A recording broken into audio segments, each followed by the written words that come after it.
नवरात्रि के 7वें दिन होती है मां कालरात्रि की पूजा।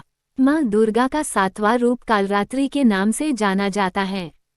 कहा जाता है कि मां कालरात्रि की उपासना करने से ब्रह्मांड की सारी सिद्धियों के दरवाजे खुलने लगते हैं और तमाम असुरी शक्तियां उनके नाम के उच्चारण से ही भयभीत होकर दूर भागने लगती हैं। मां कालरात्रि का स्वरूप भयावह है। मां कालरात्रि शरीर का रंग घने अंधकार की तरह एकदम काला है। इनके के बाल बिखरे हुए हैं और गले में विद्युत की तरह चमकने वाली माला है। काल से रक्षा करने वाली यह शक्ति है। अंधकारमय स्थितियों का भी विनाश करने वाली शक्ति है कालरात्रि। इस देवी के 3 नेत्र हैं। ये तीनों ही नेत्र ब्रह्मांड के समान गोल हैं।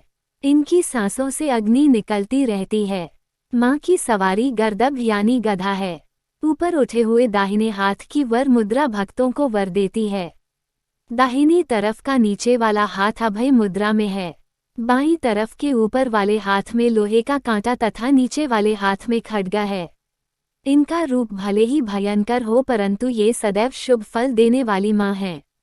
इसलिए ये शुभंकरी कहलाईं, अर्थात इनसे भक्तों को किसी भी प्रकार से भयभीत या आतंकित होने की कतई आवश्यकता नहीं। उनके साक्षात्कार से भक्त पुण्य का भागी बनता है। आइए जानते हैं क्यों लिया मां दुर्गा ने कालरात्रि का रूप। पुराणों के अनुसार रक्तबीज नामक एक दैत्य था जिसने चारों ओर हाहाकार मचा रखा था। उसके आतंक से मानव से लेकर देवता सभी परेशान थे।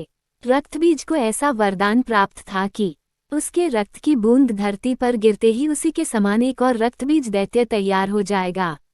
इस तरह रक्तबीज की सेना तैयार होती गई और उसका आतंक भी बढ़ता गया। रक्तबीज से परेशान होकर सभी देवतागण भगवान शिव के पास पहुंचे और रक्तबीज का वध कर उसके आतंक से संसार को मुक्त करने के लिए अनुरोध किया। शिव जी जानते थे कि रक्तबीज का अंत केवल माता पार्वती ही कर सकती हैं। इसलिए उन्होंने माता पार्वती से अनुरोध किया। तब माता पार्वती ने अपनी शक्ति और तेज से मां कालरात्रि को उत्पन्न किया। मां कालरात्रि का रूप रौद्र और विकराल था। गर्दभ की सवारी, काला रंग, खुले केश, गले में मुंडमाला, एक हाथ वर मुद्रा में, एक हाथ अभय मुद्रा में, एक हाथ में लोहे का कांटा और एक हाथ में खड्गा। मां कालरात्रि ने रक्तबीज का वध करते हुए उसके शरीर से निकलने वाले रक्त के बूंद को जमीन पर गिरने से पहले ही पी लिया और इस तरह से मां ने रक्तबीज के आतंक से मानव और देवताओं को मुक्त कराया। मां के इस रूप को कालरात्रि और कालिका भी कहा जाता है। दानव, दैत्य, राक्षस और भूत प्रेत उनके स्मरण से ही भाग जाते हैं। ये ग्रह बाधाओं को भी दूर करती हैं और अग्नि, जल, जंतु, शत्रु और रात्रि भय दूर हो जाते हैं। इनकी कृपा से भक्त हर तरह के भय से मुक्त हो जाता है। धन्यवाद दोस्तों। यदि आपको यह वीडियो पसंद आया हो तो इसे अपने मित्रों के साथ शेयर करें और हमारे चैनल को सब्सक्राइब करें।